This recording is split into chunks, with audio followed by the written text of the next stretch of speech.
السلام علیکم class 3 student, امید ہے آپ سب خیریت سے ہوں گے۔ آج ہم اردو کا سبق نمبر 4 کیوڑا کی سیر پڑھنے جا رہے ہیں۔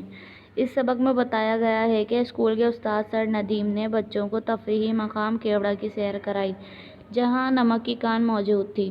ساتھ ساتھ بچوں کو اس کان کے متعلق معلومات سے بھی آگاہ کرتے رہے۔ چلیں پڑھتے ہیں کہ بچوں نے کس طرح اس کان کی سیر کی۔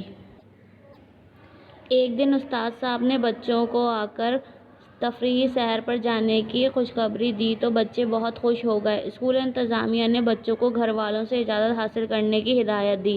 چنانچہ بچوں نے اپنے اپنے گھر والوں سے اجازت حاصل کی اور اسکول انتظامیہ کے پاس اپنے نام لکھوائے۔ ہفتے کے دن صبح 7 بجے تفریحی مقام پر جانے والے سب بچے اسکول پہنچ گئے۔ بچے بہت پرجوش نظر آ رہے تھے۔ سب بچوں کو سلیقے سے بس میں بٹھایا گیا اور سواری پر بیٹھنے کی دعا پڑھائی۔ بس اسکول سے کیوڑا کی طرف روانہ ہوئی۔ راستے میں بچے خوبصورت مناظر دیکھ کر خوب لطف اندوز ہو رہے تھے۔ کچھ ہی گھنٹوں بعد بس کیوڑا میں نمک کی کان کی طرف پہنچ گئی۔ سب بچے بس سے اترے۔ سر ندیم نے بچوں کے لیے اندر جانے کی ٹکٹیں لیں۔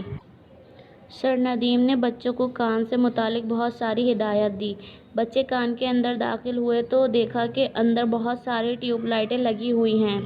دیواروں کے مختلف حصوں میں سرخ، سفید اور سیاہ رنگ کا نمک نظر آ رہا تھا۔ کان کے اندر مسجد، مینار پاکستان، چاندنی چوک، شیش محل اور سرکاری ڈاک خانے کی عمارات کو نمک سے بنایا گیا تھا۔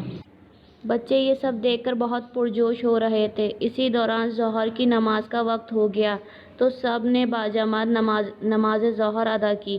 پھر سب کان سے باہر آ گئے۔ کان کے باہر بہت ساری دکانیں موجود تھیں۔ سر ندیم بچوں کو قریبی دکان پر لے گئے جہاں پر نمک کی مختلف چیزیں بنی ہوئی رکھی تھیں۔